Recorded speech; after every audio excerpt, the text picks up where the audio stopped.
तो आज जो है वर्षा जी हम लोग बताएँगे कि हाई बीपी के बारे में, ठीक है?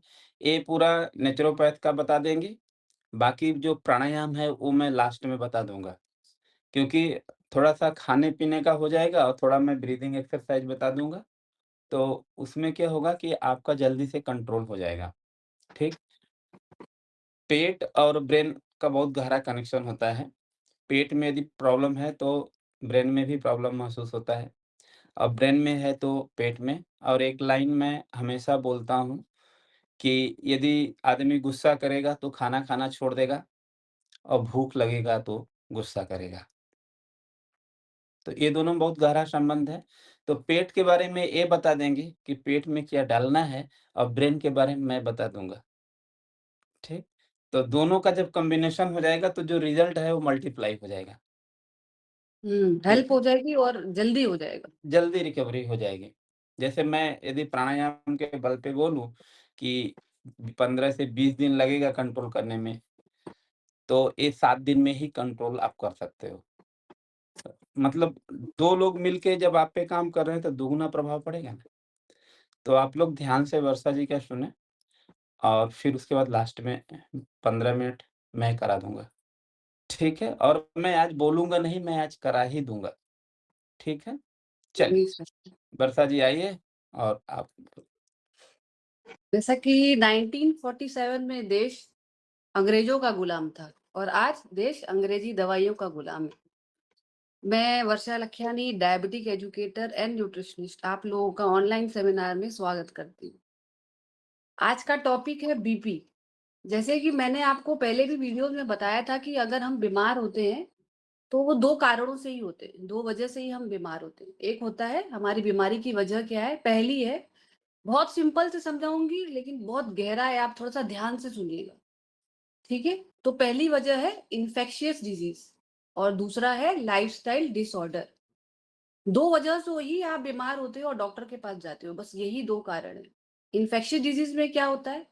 सर्दी, जुकाम, बुखार, dengue, malaria, typhoid, vomiting, motions ये सब एक हमारी इन्फेक्शियस डिज़ीज़ है जो जिससे कि नाम से ही पता पड़ रहा है कि ये किसी बैक्टीरिया या वायरस से आया हुआ है, इन्फेक्शन से आया हुआ है। तो एक्चुअली ये जो डिज़ीज़ है इन्फेक्शियस डिज़ीज़ वो बहुत एक्यूट कंडीशन है। ये कोई क्रॉनिक कंडीशन नहीं है। इसको आप आराम से घर बैठ के ठीक कर सकते हो। एक्चुअली जब सर्दी, जुकाम, बुखार आता है, तो हमको तो कुछ करना ही नहीं है। हमको बाहर का इंटरवेंशन लेना ही नहीं है। इसमें हमको सिर्फ़ क्या करना है वो कुछ इसमें हमें सबसे अच्छा काम आता है fasting. Fasting is a supreme medicine. इसमें हमको फास्टिंग करना है। जैसे अगर हमको सर्दी, जुकाम, बुखार कुछ भी सर्दी हो गई, लोगों के मुँह से सुन रहे हैं खाँसी हो गई, दवाइयाँ ले रहे हैं। सर्दी को रोकने की भी दवाई ले रहे हैं, खाँसी को रोकने की भी एलोपैथी दवाई ले रहे हैं। सर्दी हो रही है तो हमारी बॉडी हमको सिम्पटम दे रही है, नाक बह रही है या खाँसी हो रही है तो हमको ये बताया जा रहा है कि बॉडी में टॉक्सिन्स भर गए हैं। अब वो टॉक्सिन्स बाहर निकालना है, बाहर बॉडी ऑटोमेटिक निकाल रही है बट हम क्या करते हैं उस सर्दी, जुकाम के लिए भी दवाइयाँ लेके उसको सप्रेस कर देते हैं, उसको निकालने दीजिए बॉडी को। और सेकंड अगर बुखार भी आ जाता है, तो उसमें बुखार में क्या बोला जाता है कि बॉडी एज़ अ टूल वो बुखार आपकी बॉडी में लेके आती है, वो समझाने के लिए बॉडी इतनी इंटेलिजेंट है कि वो आप कुछ न खाएँ, आप कुछ न खाएँ उसके लिए आप कुछ नहीं खाएँ, उसके लिए भी वो उनका टेस्ट बड्स जो है वो खत्म कर देती है, ताकि आप कुछ ना खाएँ। बट हम और इंटेलिजेंट हैं ह्यूमन बीइंग्स। हम क्या करते हैं, दवाइयाँ लेते हैं और अपने बुखार को भी सप्रेस कर देते हैं, जो आगे जाके बहुत ज़्यादा जो एक्यूट कंडीशन को हम क्रॉनिक लेके चले जाते हैं because of having so much of dangerous tablet जो हम टैबलेट लेते हैं बुखार को, सर्दी-जुकाम को, वॉमिटिंग को भी रोका जाता है।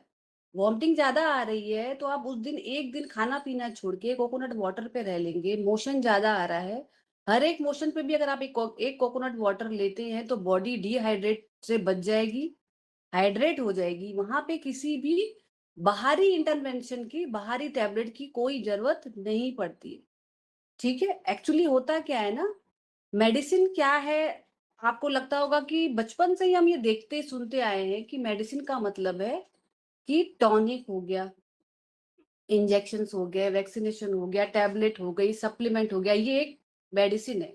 हम बचपन से ही यही देखते हुए आए हैं। बट होता ये है कि मेडिसिन वो होती है, अगर आप गूगल में सर्च करेंगे तो मेडिसिन की डेफिनिशन क्या आएगी? मेडिसिन की डेफिनिशन आएगी कि जिससे हम और आप ठीक होते हो। जैसे बुखार के कंडीशन में हम फास्टिंग करके, खाना नहीं खा के, कुक्ड फूड छोड़ के अगर हम कोकोनट वाटर भी ले लेते हैं, सिट्रस जूस भी पी लेते हैं, तो हमारी उस समय मेडिसिन क्या है? Coconut water. अगर हमको हेडेक है, अगर हम अदरक का, सौंठ का काढ़ा ले लेते हैं, तो उस समय हमारी मेडिसिन क्या है? वो सौंठ और अदरक का काढ़ा जो हम बनाते हैं, जो डिकॉक्शन लेते हैं, वो एक मेडिसिन है। मेडिसिन का मतलब ये नहीं कि एक टैबलेट डालो और उसी से ठीक हो। एक्चुअली होता ये है कि हम बचपन से ही देखते आ रहे हैं। बुखार हुआ टैबलेट ले ली, सर्दी हुई टैबलेट ले लिया, पेन हुआ टैबलेट ले लिया, हेडेक हुआ टैबलेट ले लिया। अगर हेडेक होता है, तो जब हम हेडेक की टैबलेट लेते हैं, तो वो जो हेडेक की उस टैबलेट को तो पता नहीं है ना कि कहाँ पे जाना है। उस गोली को नहीं पता कहाँ पे जाना है। वो गोली बॉडी में जाती है और वो हेडेक को ठीक करने के लिए बॉडी के 18वें हिस्से पे जाती है। मतलब वो 17 हिस्से को डैमेज करते हुए वो हेडेक को ठीक करती है। गोली को नहीं पता है कि आपको दर्द कहाँ है। इसी तरह बुखार के केस में क्या होता है, बॉडी वायरस ला रही है, बैक्टीरिया ला रही है, तो जो कुक फूड हम खाते हैं, वो कुक्ड फूड को अगर हम उनको देते रहेंगे, उनको फीड करते रहेंगे, तो वायरस वहाँ से हटेगा ही नहीं।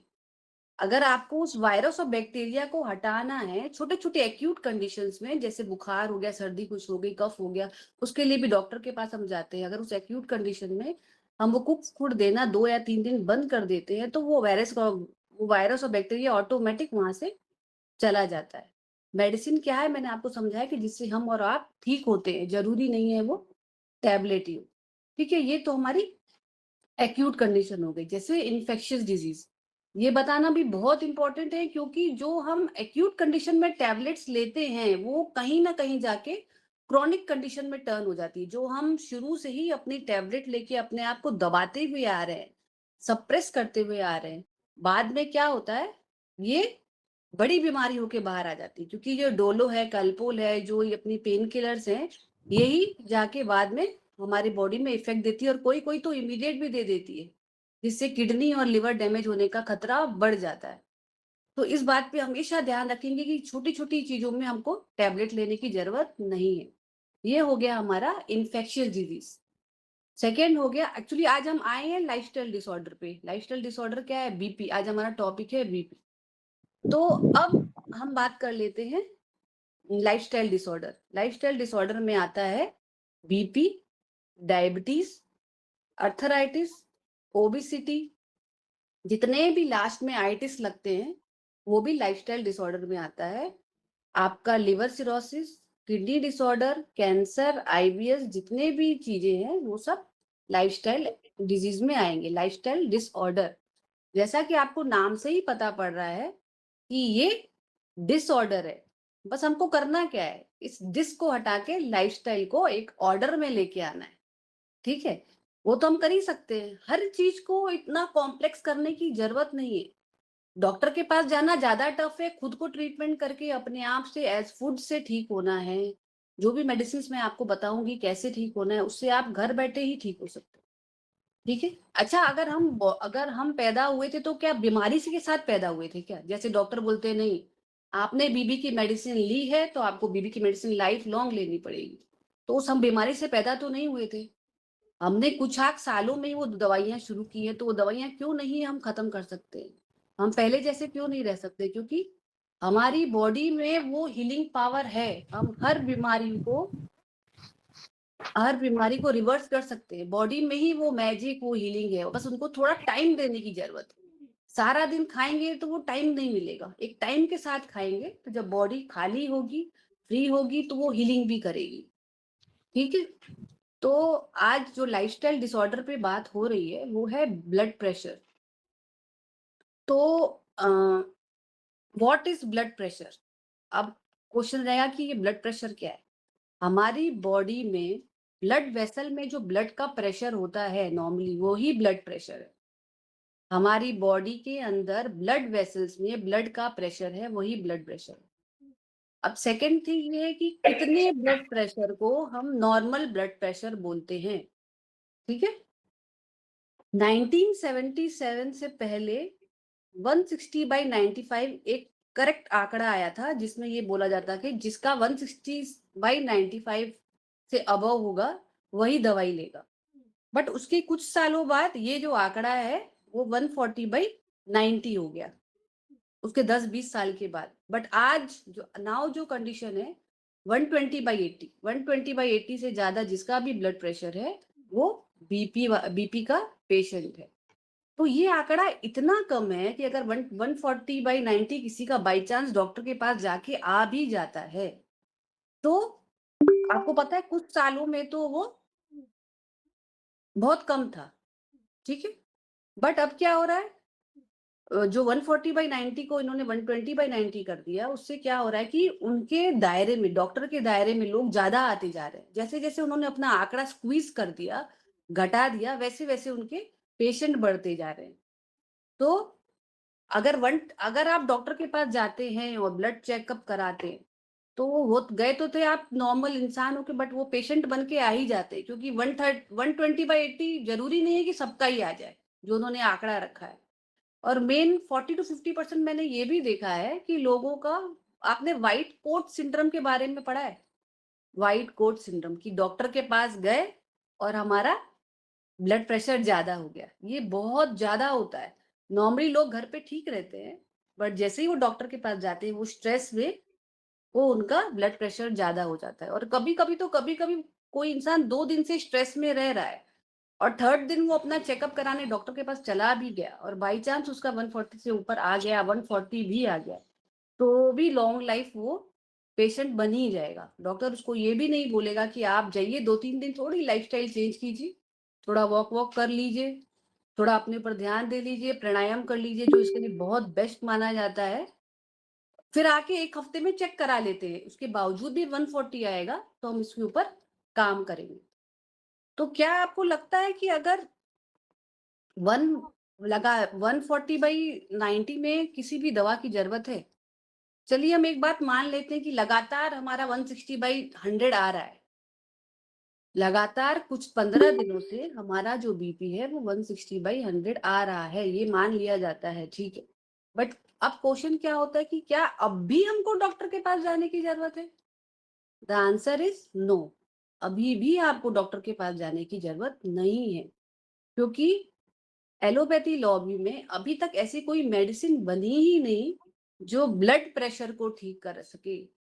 ब्लड प्रेशर तो छोड़िए, जो लाइफ़स्टाइल डिसऑर्डर जो मैंने आपको बताया है, जो लाइफ़स्टाइल डिसऑर्डर के अंदर जो भी ब्लड प्रेशर आ रहा है, जैसे कि डायबिटीज़ है, थायराइड है, अर्थराइटिस है, अभी इन सब की ऐसी कोई मेडिसिन बनी ही नहीं है, जिससे वो ये लोग क्योर हो सके। कभी आपने सुना है कि डायबिटीज़ का पेशेंट आपको बोल रहा हो कि मैंने दवाई ली थी, अब मेरी डायबिटीज़ की, बीपी की दवाई कम हो गई है, विदाउट चेंजिंग द लाइफ़स्टाइल, उनकी लाइफ़स्टाइल सेम है जैसे पहले थी। अगर लाइफ़स्टाइल चेंज करते हैं तो वो नीचे होगी। बट डॉक्टर के पास जाएँगे तो हमेशा शुगर की, बीपी की टैबलेट, चाहे वो अर्थराइटिस की हो, चाहे वो जॉइंट्स पेन की हो, चाहे वो थायराइड की हो, वो लगातार बढ़ती है। थायराइड की पहले 25 एमजी की दी जाती है, फिर धीरे-धीरे 50, 75, 100, 125, ये तो पहुँचना मुमकिन है। हमेशा ऐसा ही मैंने पेशेंट्स में देखा है। अगर वो डिटेक्ट होते हैं तो 25-50 पे ही होते हैं। धीरे, धीरे, धीरे, क्योंकि दवाई की प्रवृत्ति है बढ़ना। दवाई हमेशा बढ़ती है और जो भी एक दवाई लेते हैं, बीपी की दवाई अगर आप लेते हैं, तो उसके साथ कुछ सालों में आपको कोलेस्ट्रॉल और शुगर की दवाई फ्री, फ्री, फ्री मिल ही जाती है। अगर आप देखेंगे अपने ही रिलेटिव्स में या अपने ही फैमिली में, अगर आप देखेंगे, अगर कोई बीपी की दवाई ले रहा है और काफ़ी सालों से ले रहा है, तो ये सारी दवाई लेता है। पहले 4 होती है, 6 होती है, कुछ दिनों में 10 और 12 हो जाती है। क्योंकि वो हम तो वैसे ही खा रहे थे, वैसे ही पी रहे थे। फिर ये दवाइयाँ क्यों बढ़ी?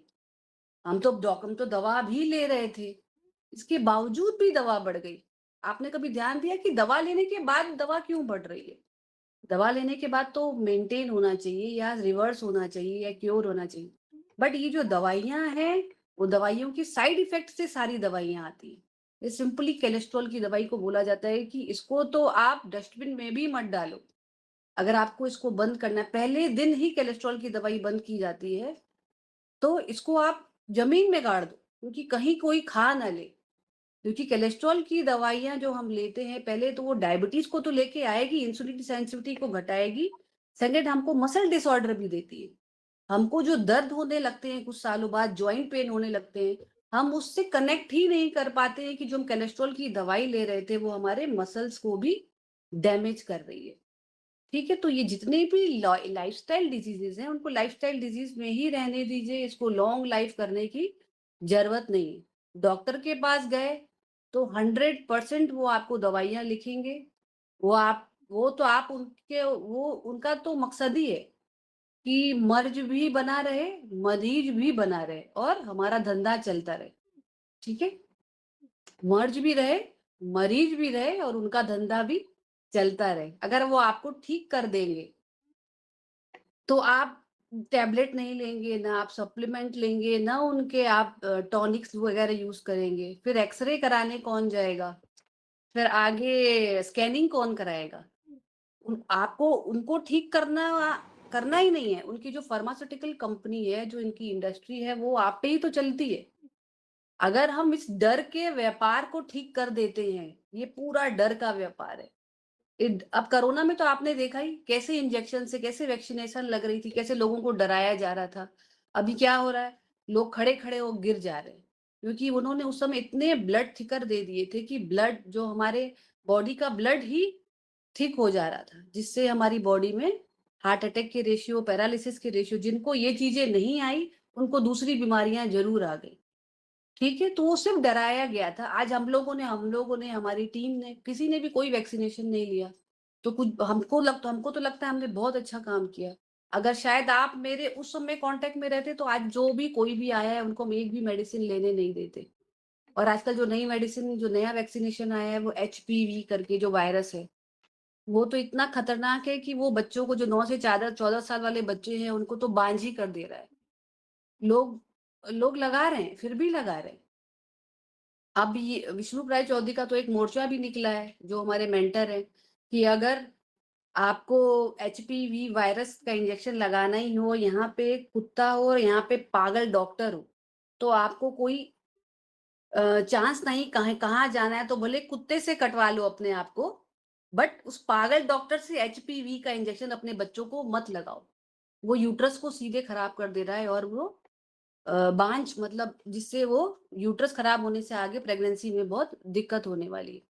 तो ये वाला जो मैं आपको इन्फॉर्मेशन दे रही हूँ, वो आगे भी आप फॉरवर्ड कीजिएगा, जो भी है आपके बच जान-पहचान में कोई बच्चे हैं, उनको उनको ये एकदम बिल्कुल मतलब बिग नो लगाने की कुछ भी ज़रूरत नहीं है। ठीक है? तो हम बीपी पे थे कि कितने बीपी को हम सही बीपी मानते हैं। तो जो 160/90 जो लगातार आ रहा है, वो मानते हैं कि उसमें भी वहाँ पे उस आर्टरीज़ में कहीं न कहीं ब्लॉकेज और क्लॉट है ता तभी तो हमारा बीपी लगातार 160 से अबव जा रहा है। ठीक है? तो मेरे पास हमारे क्लिनिक में एक पेशेंट आई थी, तो वो इनफैक्ट बीपी की ही पेशेंट थी। तो उन्होंने बोला कि आप टैपर करते हो मेडिसिन्स और आप जब ये प्लान देते हो तो लोगों को एनर्जी आती है, एक्टिवनेस बढ़ जाती है और जो ब्लड प्रेशर में घबराहट होती है वो सब कम हो जाती है। तो मैं यही सोच के आपके पास आई हूँ। तो मैंने बोला उनको ठीक है और भी कुछ कॉम्प्लिकेशन है तो उन्होंने बताया कि हमको अभी तक तो बीपी ही है, 1 साल से ही मेडिसिन पे थी अभी। बट जब मैंने उनको बोला कि ये आप लीजिएगा और सेकंड आपको धीरे-धीरे अपने मेडिसिन को टेपर करते हुए जाना है। तो उन्होंने बोला कि मेरे जो हस्बैंड हैं, उन्होंने मुझे एक ही शर्त पे यहाँ भेजा है कि आप मेडिसिन बंद नहीं करेंगे। मेडिसिन्स को बंद नहीं करेंगे, मेडिसिन लेते हुए मेरा प्लान फॉलो करेंगे। मतलब ये जो अगर उनके हस्बैंड ने बोला है ये बात, तो ये बात उनके ज़हन में कैसे आई है? ये सिर्फ़ डॉक्टर्स ही बोल सकते हैं कि अगर आप बीपी की आप ले लीजिए, अगर आप छोड़ते हैं, तो आपको हार्ट अटैक आ सकता है, आप प्रॉब्लम में आ सकते हैं। मैंने आपको पहले ही बोला ये पूरा डर का व्यापार चल रहा है। वो पहले ही बोल देते हैं। अगर उनके दिमाग में ये बात आई है तो मतलब वो कहीं से सुन के ही आई होगी। तो वो पहले ही बोल देंगे। वो मेरे हस्बैंड ने मेरे को बोला है कि मैं ये ये आपका ये भी प्लान भी पूरा करूँ और मेडिसिन तो मैं छोड़ने वाली नहीं हूँ। तो मैंने बोला अगर आप मेडिसिन नहीं छोड़ोगे तो अब यू गो टू लो। लो तो और खतरनाक हो जाएगा बॉडी के लिए।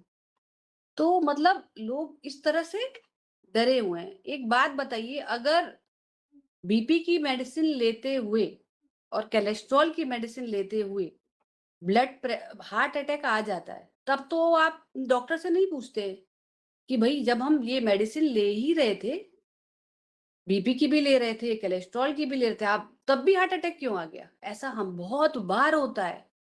मेडिसिन लेते-लेते भी अटैक आ जाता है। तब तो कोई नहीं पूछता है डॉक्टर से कि अगर हम ये मेडिसिन ले रहे हैं, तो इसका ज़िम्मेदार कौन है? क्या ये मेडिसिन ले रहे हैं तो मेरे को अटैक नहीं आएगा? तो डॉक्टर क्या बोलेगा, अब तो मैं बिल्कुल ज़िम्मेदार नहीं हूँ। वो कभी ज़िम्मेदारी नहीं लेता कि आप ये मेडिसिन ले रहे हो और आपको अटैक नहीं आएगा। कोई भी इसमें मेडिसिन ले रहा है, अगर डॉक्टर ने बोला है कि आप अटैक नहीं आएगा, आपको कोई प्रॉब्लम फ्यूचर में नहीं हो रही है, ऐसा कोई डॉक्टर मेरे को तो नहीं लगता किसी ने बोला होगा।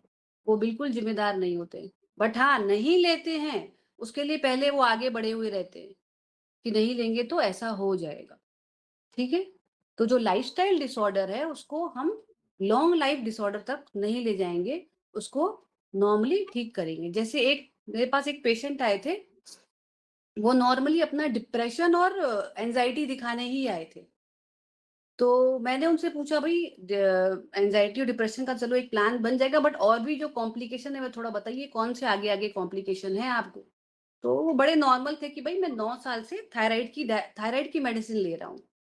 तो मैंने बोला ठीक है, आपके पास कुछ है? आप कितने पे डिटेक्ट हुए थे ज़रा थोड़ा ये बताइए कि कितने थायराइड पे आप डिटेक्ट हुए थे? जो जिनका पैरामीटर है 0.3 टू 5 अगर आप थायराइड जो भी थायराइड का पेशेंट है उसको पता ही होगा 0.3 टू 5 के अंदर हम डिटेक्ट होते हैं। मतलब ये इसका पैरामीटर है, ये इसका आंकड़ा है।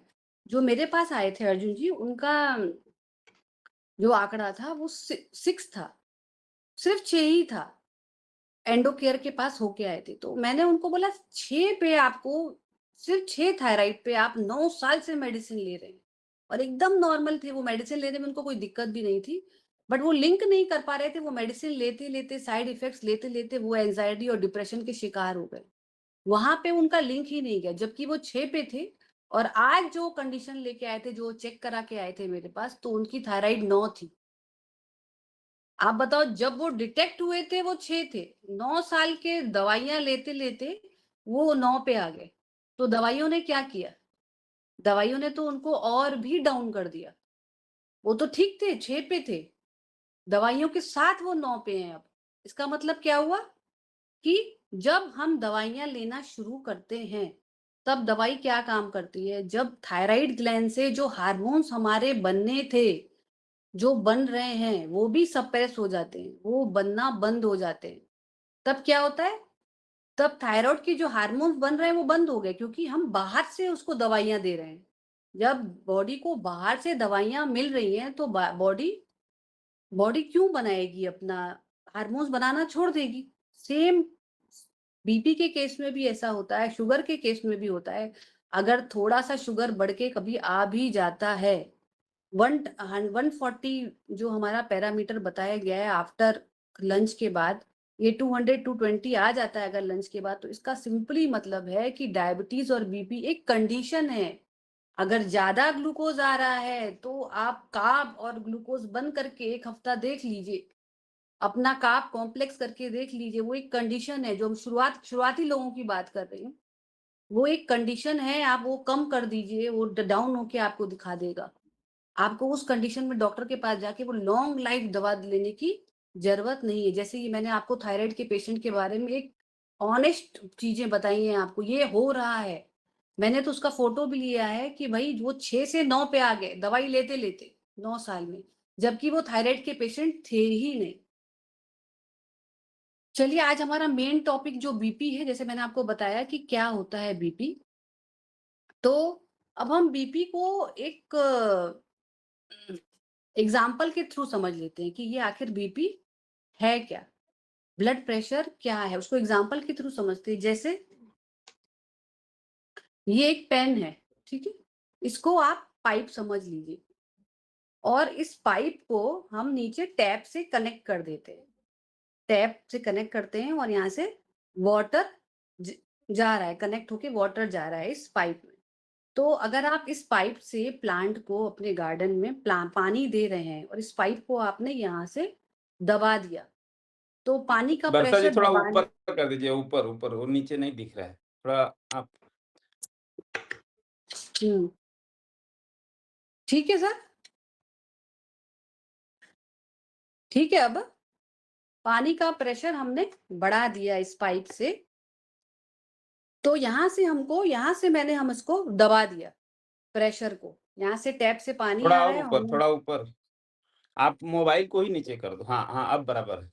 हुँ, तो हमने ये जो प्रेशर है इसको यहाँ से आगे दबा दिया है। तब प्लांट पे जब हम पानी डालते हैं पाइप के थ्रू, तब इसका प्रेशर जो रहेगा वो हाई रहेगा कि लो रहेगा? जब हम इसको दबा दे रहे हैं, तो इसका प्रेशर हाई रहेगा कि लो रहेगा? कोई हाई हो बता जाएगी। सकता है? हाई हाई हो जाएगा ना, प्रेशर हाँ, दूर तक जब पानी हम जाएगा। जब हाई दूर हो तक जाएगी। पानी जाए हाँ, वेरी गुड। जब इसको पानी हाई हो छोर जाएगा से आगे जाएगा। हाँ, क्योंकि हमने यहाँ पे इसको प्रेशर दिया है। हुँ, डायामीटर जब कम हो जाता है किसी भी चीज़ का, इसका डायामीटर हमने आगे से कम कर दिया, तो प्रेशर ज़्यादा हो गया।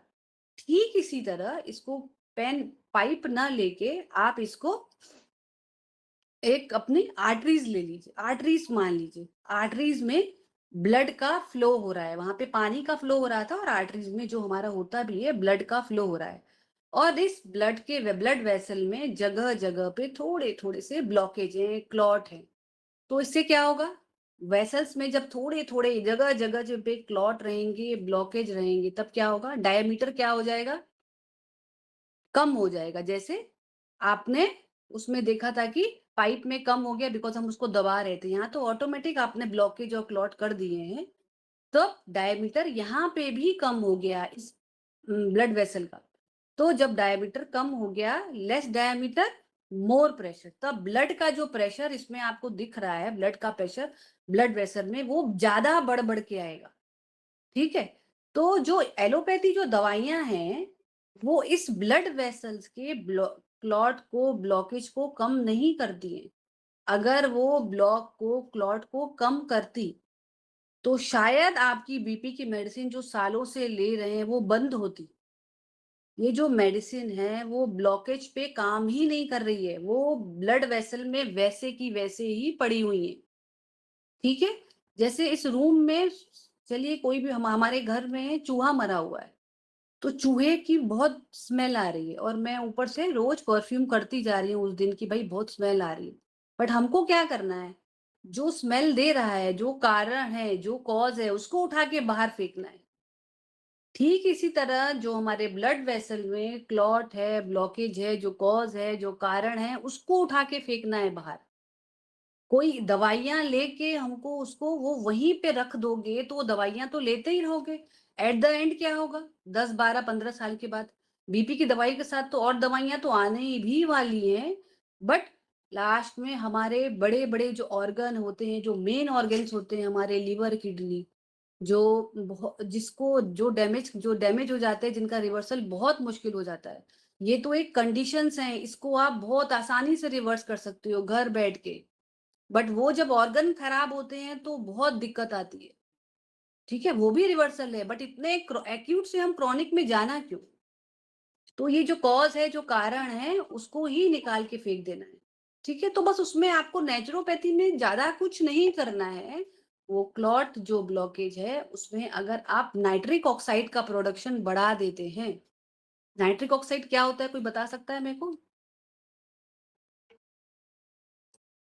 नाइट्रिक ऑक्साइड का प्रोडक्शन का मतलब अगर हम रॉ फ्रूट्स एंड वेजिटेबल्स की मात्रा ज़्यादा कर देते हैं, जो रॉ फ्रूट्स वेजिटेबल होते हैं, जो जूसेस होते हैं, वेजिटेबल जूसेस होते हैं, उसके अंदर ब्लड थिनर की कैपेसिटी होती है। बीपी है, ब्लड का प्रेशर है, ब्लड थिक हो गया है, कोलेस्ट्रॉल की दवाइयाँ खाई जाती है, ब्लड थिनर खाई जाती है। अगर आप रॉ फ्रूट्स एंड वेजिटेबल्स बढ़ा देते हैं, हर खाने के मील के पहले वो रख देते हैं तो ब्लड ऑटोमेटिक थिन हो जाएगा। जब ब्लड थिन हो जाएगा तो ब्लड के प्रेशर में प्रॉब्लम आएगी नहीं। मेन प्रॉब्लम तो आफ्टर 40 आफ्टर 50 ब्लड थिक की ही तो प्रॉब्लम आती है मेन। ब्लड थिक होना स्टार्ट हो जाता है। क्योंकि पूरे जितने सालों से तो हमारी बॉडी हमको सँभाल ले रही है। 30-35 जब तक हम यंग रहते हैं। बाद में क्या होता है, कर तो वही काम रहे हैं जो यंगस्टर से करते आए हैं। बट तब तक हमारी बॉडी की कैपेसिटी होती है। जब धीरे-धीरे, धीरे-धीरे वो कैपेसिटी कम हो जाती है, तब ये प्रॉब्लम्स हमारे इस एक्चुअली प्रॉब्लम ऐज से नहीं आ रही है, जो हम गलत करते हुए आ रहे हैं उससे प्रॉब्लम आ रही है। At the edge bomb blast हो ही जाता है, ये सब प्रॉब्लम्स आ ही जाती हैं। ठीक है? तो अब हमको क्या करना है, नाइट्रिक ऑक्साइड का यही चीज़ आपको सीखनी है कि बस हम उस नाइट्रिक ऑक्साइड के प्रोडक्शन को बढ़ा दें। वो क्या है? Raw fruits and vegetables. तो हर मील के पहले आपको प ये देखना है कि आप अपना प्लेट 1 जो रखेंगे, हमेशा खाना खाने से पहले 2 चीज़ें याद रखिए, कि क्या हम प्लेट 1 ले रहे हैं? कि सीधे जो खाना बना और उसकी तैयारी कर रहे हैं कि प्लेट 2 खा लें। पहले हमेशा थोड़ा टाइम लगाइए, थोड़ा-सा पहला किसी को कच्ची सब्जियाँ नहीं पसंद आती है, कोई बात नहीं। आप उसको स्टीम करके खाइए, आप उसको सौटे करके खाइए।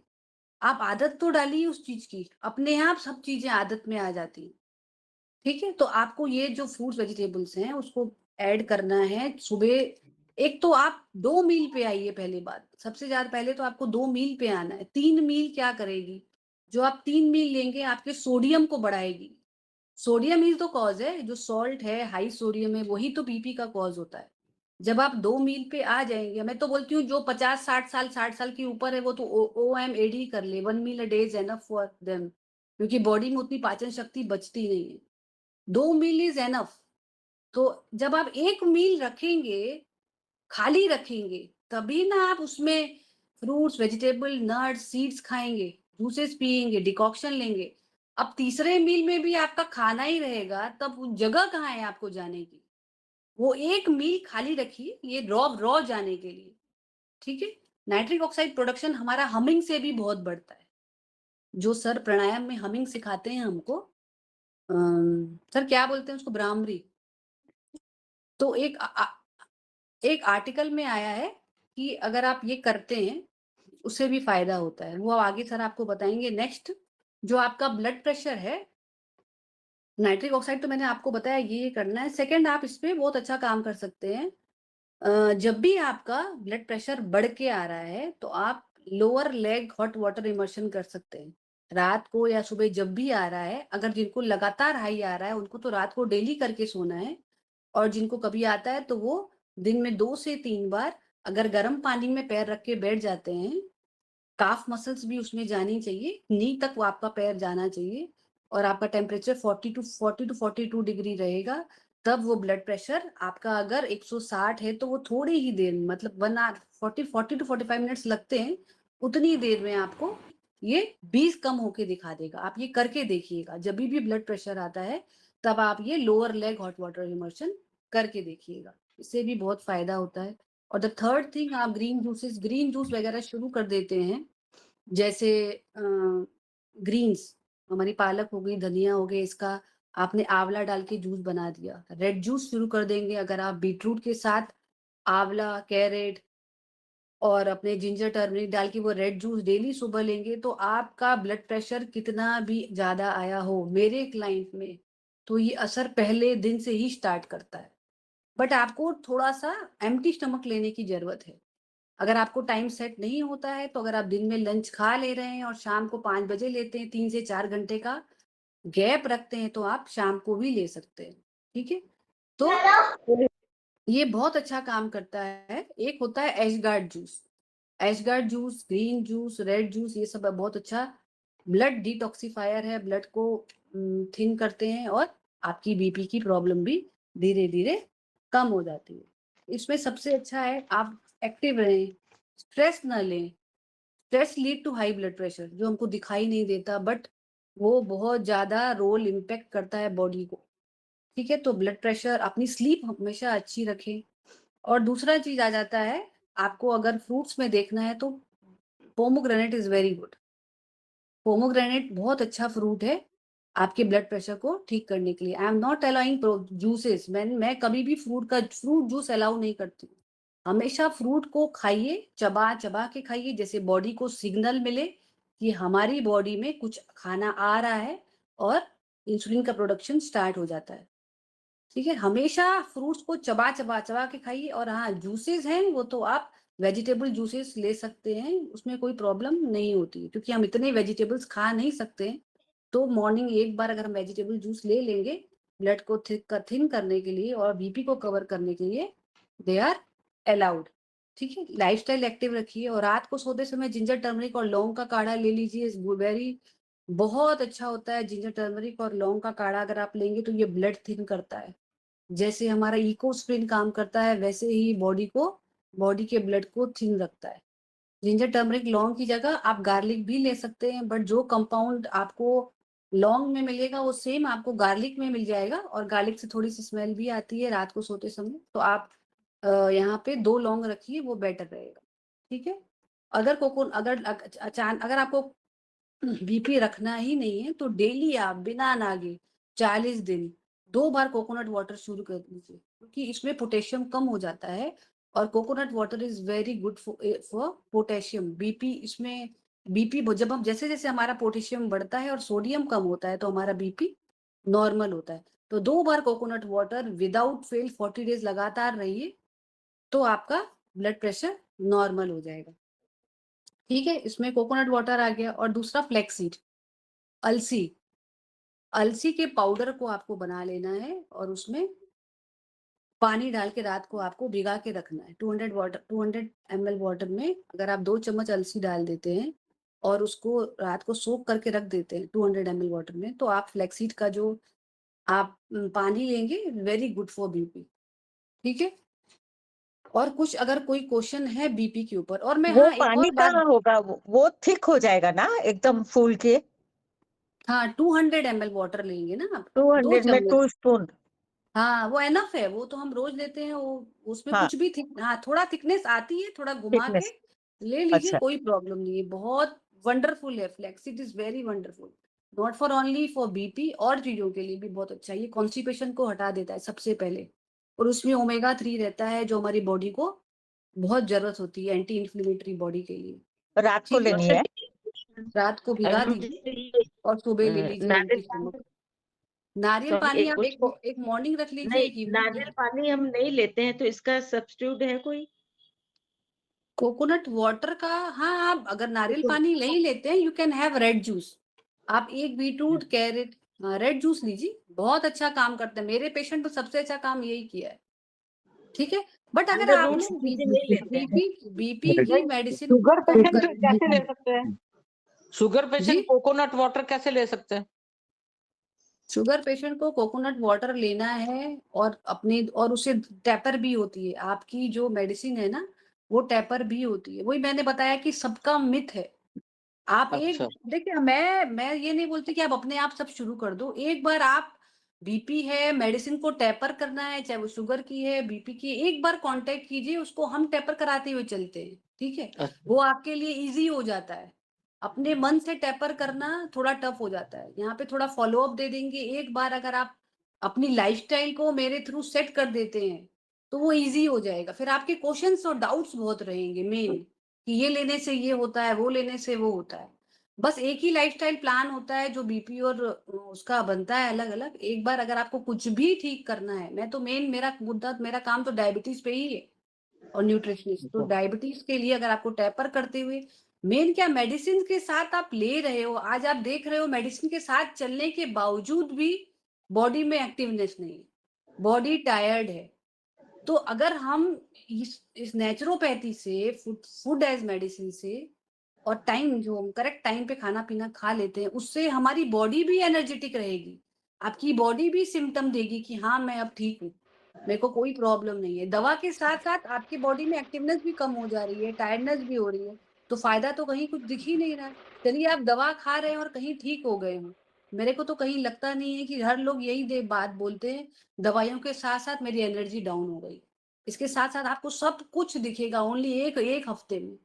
कोई भी चीज है, मैं तो यही बोलूंगी बीपी, शुगर और थायराइड के लिए भले आप जो मैंने आपको बताया है वो आप थोड़ा-थोड़ा शुरू कर दीजिए, बट एक बार कॉन्टैक्ट करिए, मेरा नंबर इसमें ही है। कॉन्टैक्ट करके धीरे-धीरे उसको फ़ॉलो अप करके उसको धीरे-धीरे नीचे कर देंगे। ठीक है? और दूसरा मैं क्या बता रही थी इवनिंग आपको, एक भाभी एक क्वेश्चन था मेरा। पहले खत्म कर देते हैं, ठीक है? पहले ये बात ये जो सेमिनार है खत्म कर देते हैं, फिर क्वेश्चन आप अपना रखिए, लिख के रखिए बल्कि, एक ताकि बार इनको कुछ भी खत्म हो जाने दो, मेरा भी थोड़ा खत्म हो जाने दो, क्योंकि मुझे भी साढ़े फिर 5 क्वेश्चन बजे लिखिए। किसी को, हाँ, हाँ, हाँ। जी, जी। तो तो वही फिर आप लोग इस पे चालू रहेंगे, मैं उस पर उधर चला जाऊँगा। ठीक से। तो जो बीपी की जो इनफैक्ट अगर आपको देखना है कि हम मेरा हार्ट अच्छा चल रहा है, मेरे को हार्ट में कोई प्रॉब्लम नहीं है, तो आप इसको घर पे भी चेक कर सकते हो।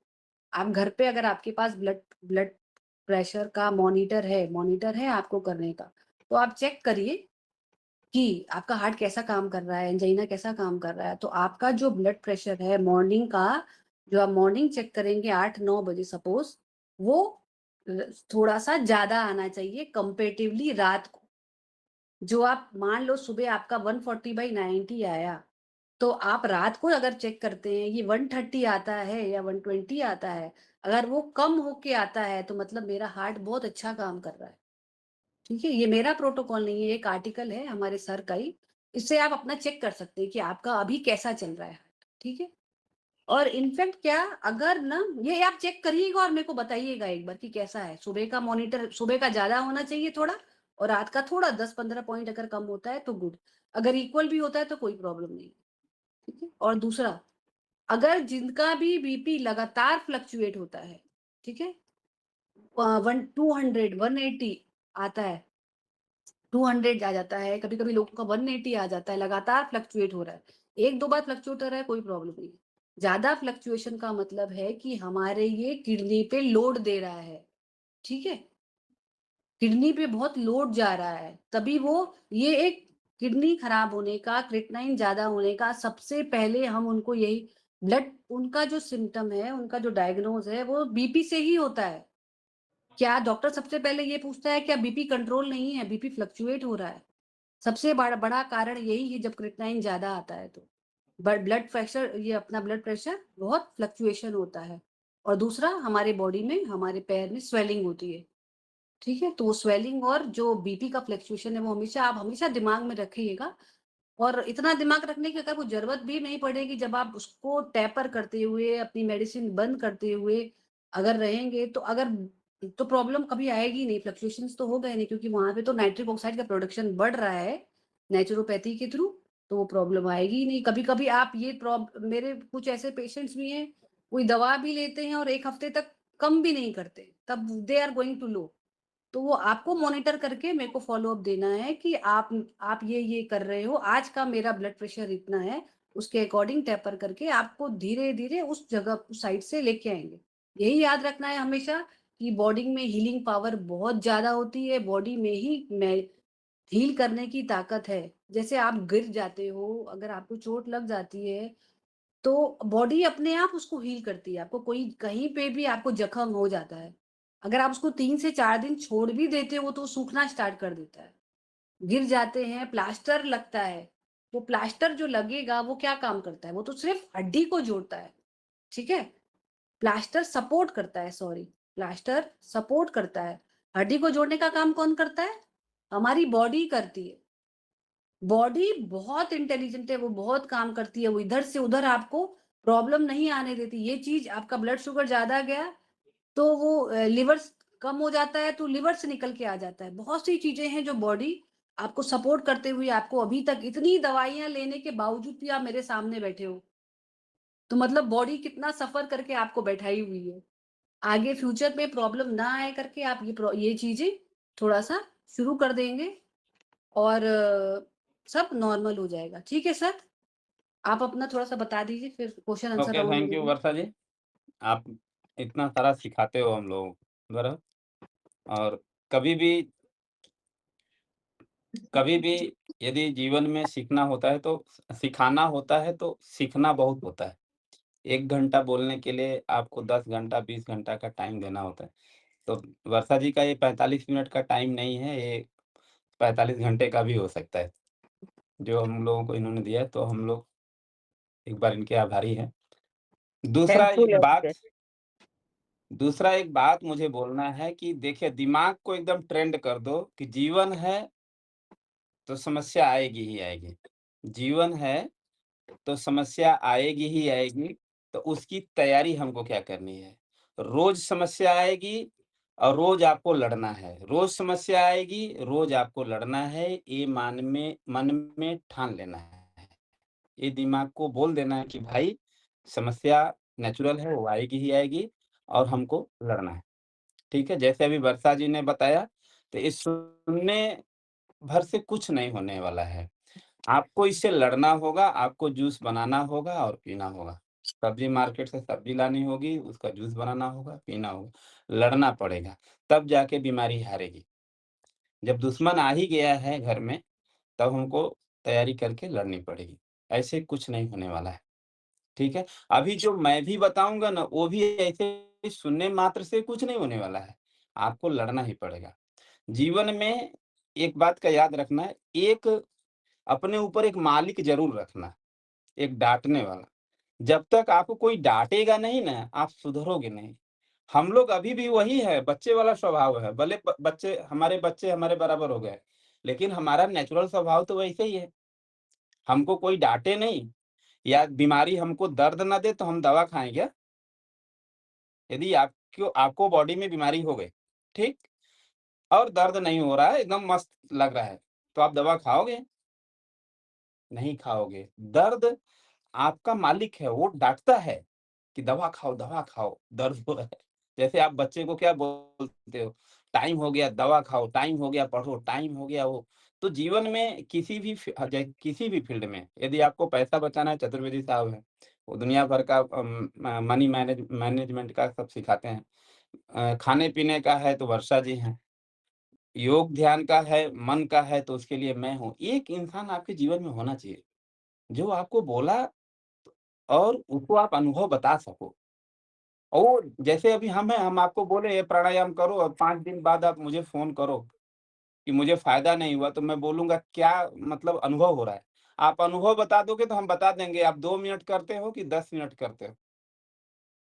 एक आपसे जो ज़्यादा जानता है उसके टच में आपको रहना होगा। ऐसा नहीं कि हम वर्षा जी हैं और चतुर्वेदी साहब हैं, आपके पास बहुत सारे लोग हैं, किसी एक को मान लो। आप अपने एक रिश्तेदार को बोल दो कि मेरे को थोड़ा गाइड करना। मेरे को थोड़ा हेल्प करना, मेरे को थोड़ा डाँटना, तब आप सही रास्ते पे जाओगे। नहीं तो गलत रास्ते तो अपने आप से चले जाते हैं। ठीक है? तो बात समझ में आ गया? जीवन है तो समस्या आएगी और समस्या आएगी तो सुबह कमर कस लेना है, लड़ना है उससे। ये बीपी ऐसे ही नहीं जाएगी, बराबर? जैसे वो प्रेशर दे रही है आपको तो आप भी प्रेशर दो उसको। कैसे तू नहीं जाएगा, बराबर? कैसे नहीं जाएगा? बराबर? समस्या है ना तो समाधान होता ही है। बस समाधान में थोड़ा संघर्ष होता है, संघर्ष करना पड़ेगा, आप बाहर निकल जाओगे, ठीक है? एक तो ये हो गया। दूसरा बात मुझे ये बोलना है कि अभी दुनिया भर का बवाल तो चल ही रहा है, लड़ाई झगड़े चल रहे हैं, ठीक है? दुनिया भर का युद्ध चल रहा है। तो अभी मैंने एक ग्रुप बना रहा हूँ प्रार्थना के लिए, ठीक है? कि अपने देश में शांति बनी रहे, उसके लिए हम लोग रात को साढ़े 9 बजे प्रार्थना करेंगे अपनी देश की सुरक्षा के लिए। ये मीना जी का आइडिया है, उन्होंने मुझे बताया और हमने तुरंत उस पे एक्शन लिया कि जब किसी ने मैसेज दिया है किसी के थ्रू, हमारे पास 100 डेढ़ 100 की टीम है, तो हम क्यों नहीं समूह में प्रार्थना करें, अपने देश में शांति के लिए, अपने घर में शांति के लिए, अपने परिवार में शांति के लिए, क्यों ना हम 10 मिनट, 20 मिनट हम क्यों ना करें? तो उसका हम जो लाइन लेंथ है वो मैं पकड़ा दूँगा रात को साढ़े 9 बजे मंडे को अभी मैं आज ऐड डालूँगा तो आप लोगों का काम इतना है उसको थोड़ा शेयर कर देना है, ताकि लोग ग्रुप में जॉइन हो जाएँ तो मुझे लिंक विंक देना आसान हो जाए। प्रार्थना के बारे में 2 शब्द मैं बोल देता हूँ, फिर मैं बीपी का बता देता हूँ। प्रार्थना 3 तरह से की जाती है। एक होता है कि अपने लिए प्रार्थना करना, भगवान मुझे जैसे आप मंदिर में जितने लोग जाते हैं मैक्सिमम हम लोग अपने लिए ही जाते हैं। बराबर? दूसरा प्रार्थना होता है अपनों के लिए जाते हैं। मतलब हम लोगों के पहचान में कोई बीमार हो गया, कुछ समस्या आ गई, तो हम उसके लिए जाते हैं कि भगवान उनका जल्दी से स्वास्थ्य में सुधार कर दो, उनके घर की जो भी परेशानियाँ हैं खत्म करो।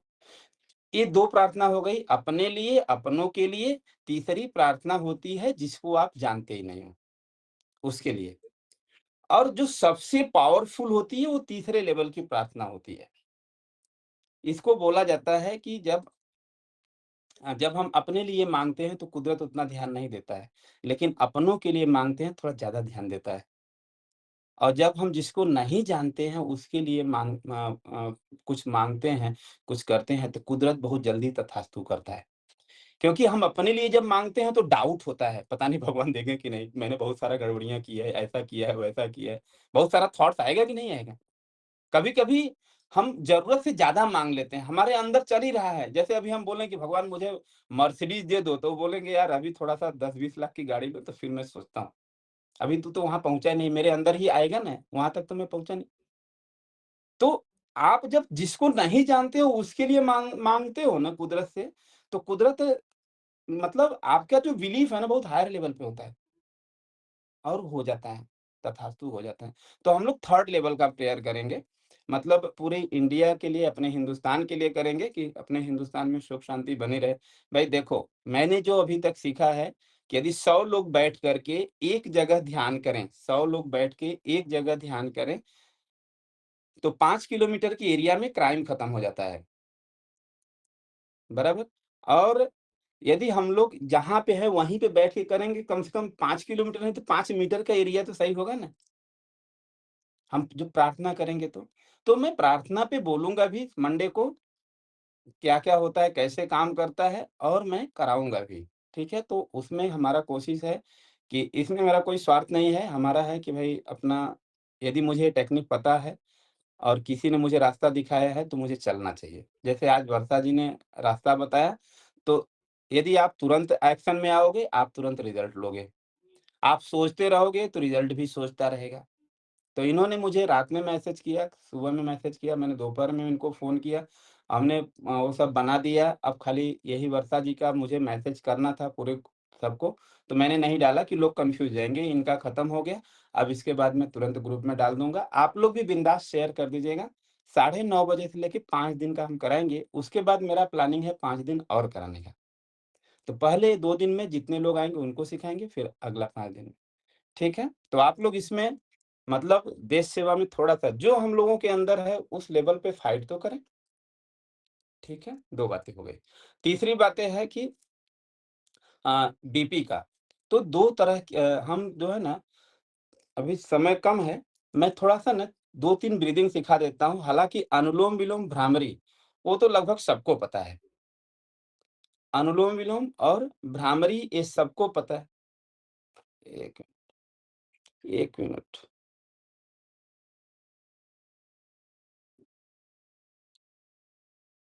अनुलोम-विलोम और भ्रामरी सबको पता है। आवाज़ मेरा क्लियर है? वो क्या फ़ोन आ जाता है बीच में। Yes sir, yes sir. ठीक है? तो मैं थोड़ा-सा एक ब्रीथिंग कराता हूँ, बेली ब्रीथिंग। तो वो सब लोग बैठ के करेंगे मेरे साथ, क्योंकि पता नहीं घर कर पाएँगे कि नहीं कर पाएँगे। अभी कर लेंगे तो अनुभव कर लेंगे, तो हो सकता है अच्छा अनुभव रहे, तो घर पे कर भी लें।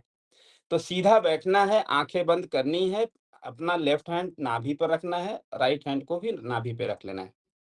ठीक है? जब हम साँस लेंगे तो पेट को थोड़ा बाहर प्रेशर देंगे, जब हम साँस छोड़ेंगे तो पेट को अंदर खींचेंगे। एक आइडिया आ गया? कि जब हम साँस लेंगे तो पेट को फुलाएँगे और जब हम साँस छोड़ेंगे तो पेट को अंदर खींचेंगे। इसमें से जो लोग योगा प्राणायाम नहीं करते हैं, वो मैं गारंटी के साथ बोलता हूँ 50% लोग उल्टा साँस लेते हैं। जब साँस लेते हैं तो पेट बाहर जाना चाहिए, जब साँस छोड़ते हैं तो पेट अंदर जाना चाहिए, लेकिन उनका उल्टा होता है। जब साँस लेंगे तो पेट अंदर जाएगा, जब साँस छोड़ेंगे तो पेट बाहर जाएगा। पेट आपका गुब्बारे की तरह होता है, भरो तो फूले, ये बेसिक कॉन्सेप्ट है। तो यदि जिसका नहीं हो रहा है तो वो गुब्बारा समझ के उस तरह से काम करेगा, उसको फुलाने का प्रयास। और जिससे नहीं होता है, वो यही क्रिया लेट के कर लेगा, लेट के करेगा तो एकदम सही हो जाएगा। ठीक है? चलिए, आँखें बंद कर लें। हाथ इसलिए रखना है ताकि आपको पता चले। ज तो धीरे-धीरे साँस लें और पेट को फुलाएँ। ब्रीथ इन, आउट। जब आउट करें तो पेट को थोड़ा दबाएँ। इन,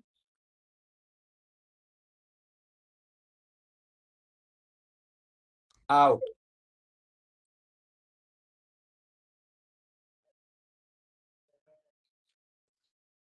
इन,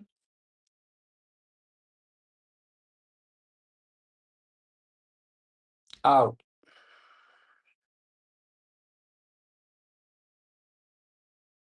इन,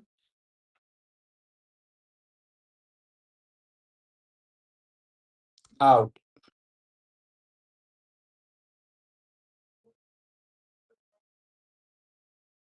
इन,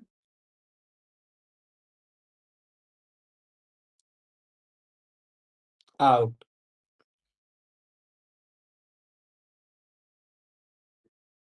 आँखें बंद रखेंगे। इन,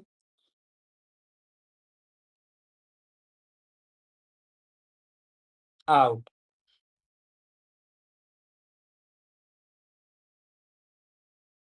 इन,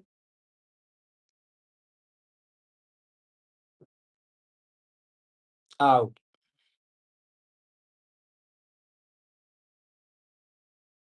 इन,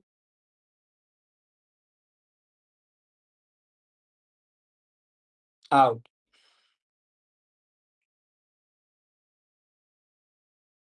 इन,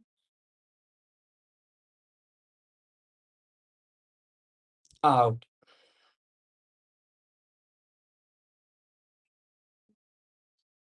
इन,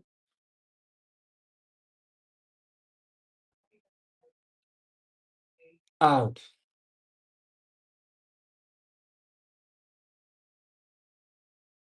इन,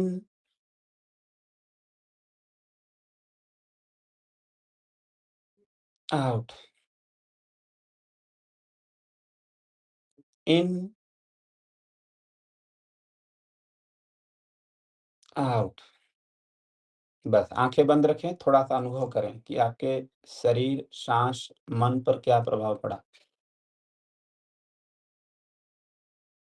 साँसें शांत हो जाती हैं, मन शांत हो जाता है। उसे थोड़ा अनुभव करें, विचार शांत हो जाते हैं।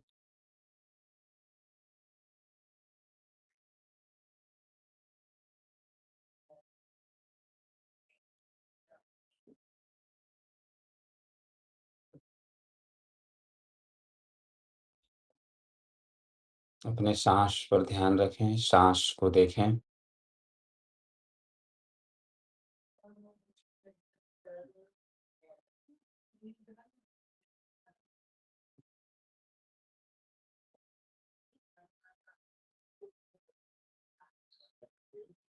ओके, धीरे से आँख खोल दें। एक तो ये प्राणायाम हो गया, पहली ब्रीथिंग वाला। दूसरा होता है बॉक्स ब्रीथिंग का, ठीक है? बॉक्स ब्रीथिंग का तो बहुत मैजिक होता है, हालाँकि अपने क्लास में तो रोज़ कराते हैं, ठीक है?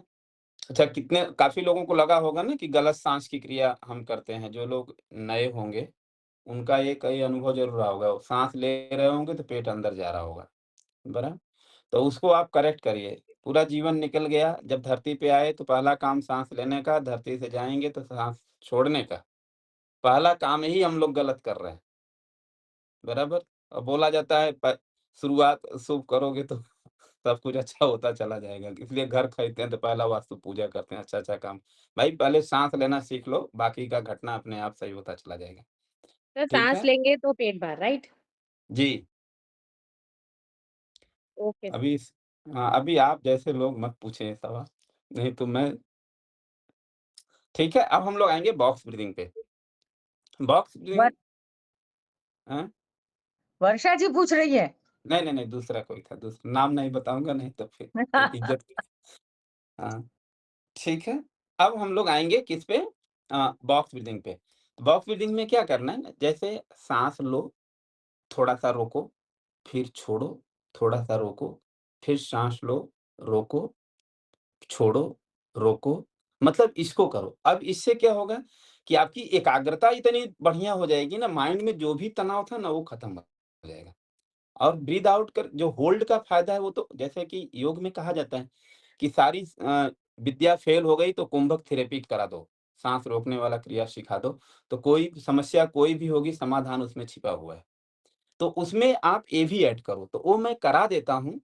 मैं बहुत छोटा-सा होल्ड कराऊँगा, लेकिन आपको अपनी क्षमता को के हिसाब से करना है और धीरे-धीरे बढ़ाना भी है। इसकी रोज़ प्रैक्टिस करना है। 3 मिनट से लेके 5 मिनट तक डेली आप प्रैक्टिस करेंगे। मैंने इसीलिए शुरू में बोल दिया, जीवन है तो एक ही लाइन बोलना है, मैं हार नहीं मानूँगा, मैं लड़ूँगा, हर रोज़ लड़ूँगा और जो लड़ा है वही सफल हुआ है।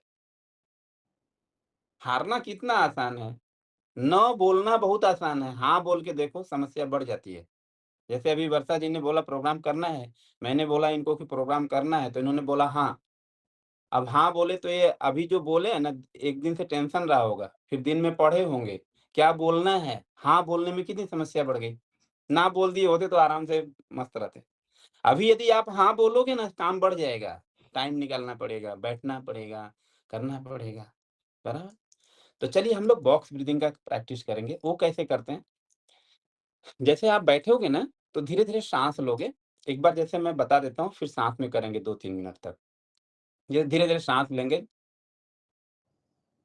जैसे 1, 2, 3, 4 में साँस लिया, फिर वो 4, 3, 2, 1 पे साँस रोका, फिर 1, 2, 3, 4 में साँस छोड़ा, फिर 1, 2, 3, 4 साँस बाहर रोका, फिर मैं बोलूँगा 1, 2, 3, 4 साँस लिया।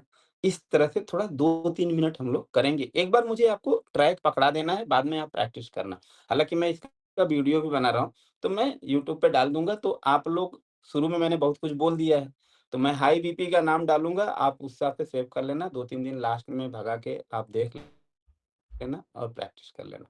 तो चलिए ब्रीथ इन, धीरे-धीरे साँस लें, 1, 2, 3, 4 hold, 1, 2, 3, 4 out, 1, 2, 3, 4 hold, 1, 2, 3, 4 in, 1, 2, 3, 4 hold, 1, 2, 3, 4 out, 1, 2, 3, 4 hold, 1, 2, 3, 4 in, 1, 2, 3, 4 hold, 1, 2, 3, 4 out, 1, 2, 3, 4 hold, 1, 2, 3, 4 in, 1, 2, 3, 4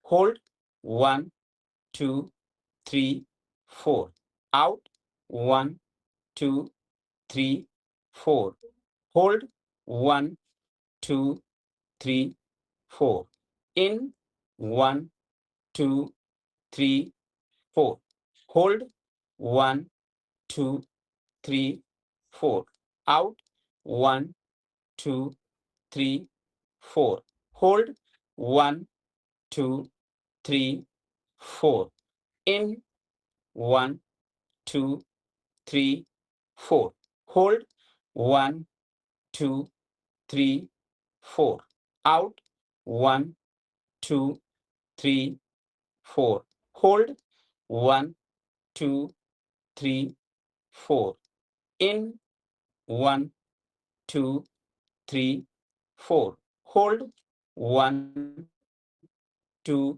3, 4 out, 1, 2, 3, 4 hold, 1, 2, 3, 4 in, 1, 2, 3, 4 hold, 1, 2, 3, 4 out, 1, 2, 3, 4 hold, 1, 2, 3, 4। अब आप 1 मिनट, 1.5 मिनट अपने से प्रैक्टिस करेंगे। एक बार अपने से कर लें तो आपको याद हो जाएगा। 1-2 राउंड कर लें।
बस रिलैक्स। थोड़ा समय आँखें बंद करके रखें 30 सेकंड तक। अनुभव करें क्या हो रहा है बॉडी में, माइंड में।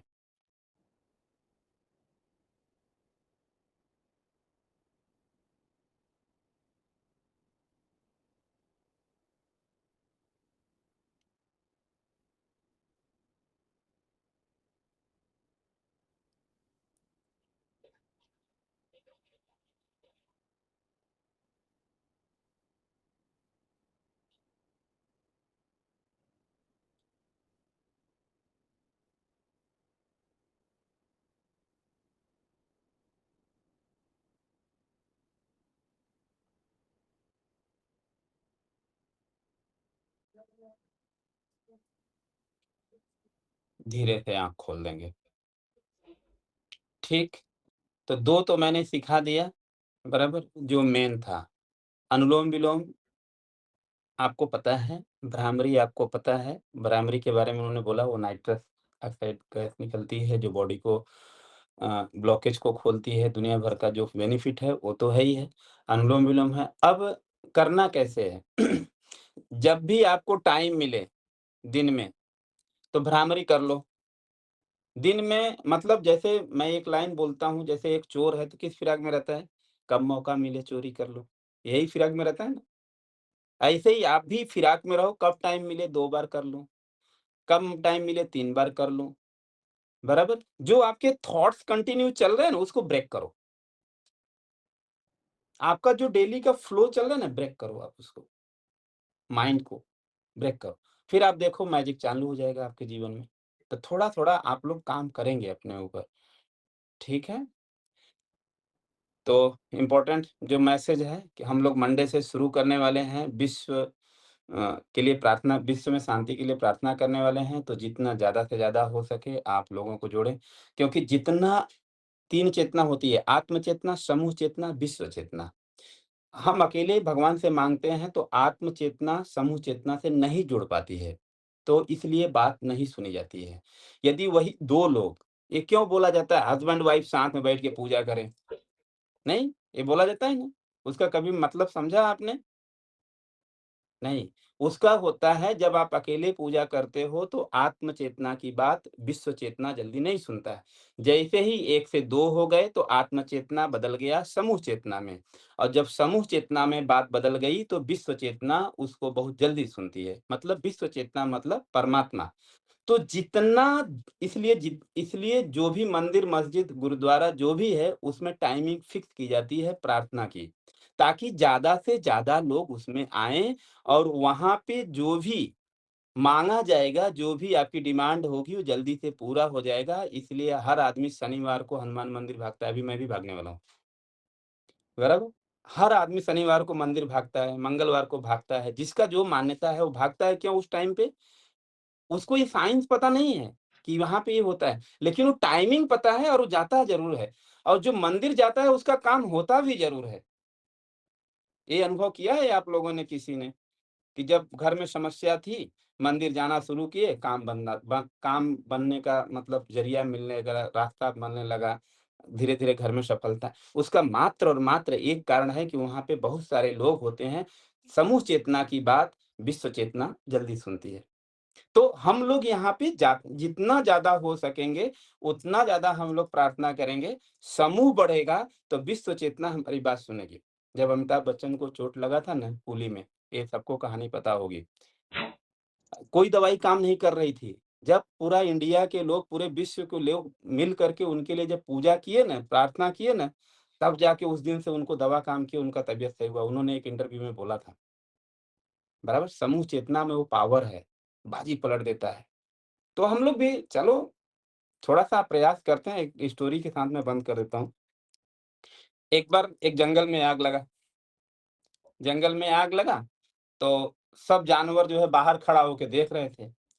एक छोटी-सी चिड़िया थी ना, एक छोटी-सी चिड़िया थी, वो क्या करती थी, जाती थी, पानी अपने चोंच में भरती थी और ऊपर से गिराती थी। तो सब जंगली जानवर जो बैठे थे ना, बड़े-बड़े, सब देख के उसको हँस रहे थे। सब देख के उसको हँस रहे थे। तो फिर उसमें वो आई और बोली कि भाई आप लोग हँस क्यों रहे हो? तो उसने एक बहुत अच्छी लाइन बोली, कि जब भी इतिहास लिखा जाएगा ना, इस जंगल के जलने का जब इतिहास लिखा जाएगा ना, तो आप लोगों का नाम लिखा जाएगा कि इतने बड़े-बड़े दिग्गज थे, जो बैठ के देख रहे थे और मेरा नाम आग बुझाने वालों में लिखा जाएगा। बात समझ में आया? तो इस समय जो भी है ना, कुछ लोग देख रहे हैं, कुछ लोग लगे हैं, हम लोगों का भी नाम तो आएगा ना। आप 10 साल, 2 साल, 3 साल बाद गर्व से तो बोलोगे ना, हमने भी प्रार्थना किया था। हो सकता है उसी से हुआ, शांति आई हो। क्योंकि कितना मेंटली प्रेशर है लोगों को आप कल्पना नहीं कर सकते हैं, बीपी तो और बढ़ने वाला है। तो थोड़ा-सा मिल-जुल के वो करते हैं, ठीक है? आप लोग वर्षा जी से सवाल-जवाब कर लें, मैं मिलूँगा कल अरे वो मंडे को मंडे को। मिलेंगे, मंडे को, ठीक है? वर्षा जी मैं धीरे से लीव करता हूँ या मैं अनम्यूट करता हूँ, हो सकता है मैं बंद करूँ तो बंद हो जाए, बराबर? तो मैं खाली म्यूट कर देता हूँ और वॉल्यूम कर देता हूँ, कम कर देता हूँ, मैं अपना काम करता हूँ, ठीक है? आप कंटिन्यू रखो। Okay sir. सबको नमस्ते, जय श्री कृष्ण।